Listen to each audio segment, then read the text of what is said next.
Hello friends, welcome to my first mini blog. তো আজ আমাদের এখানে চলছিল হরিনাম, আর এই হরিনামটার আয়োজন করে আমাদের এই গ্রামের মহিলারা মিলে।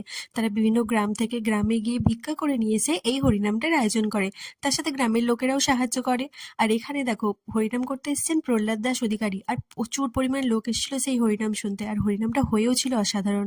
যেহেতু আমি পিছন দিকে বসেছিলাম, তাই ওনার মুখটা খুব ভালো করে দেখাতে পারলাম না।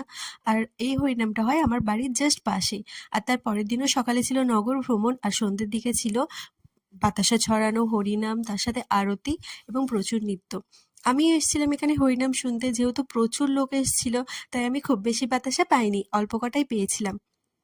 তারপর চলছিল আরতি, আর সেই আরতিতে চলছিল প্রচুর নৃত্য, যেখানে পুরো গ্রাম মিলে সবাই খুব মজা করি আমরা।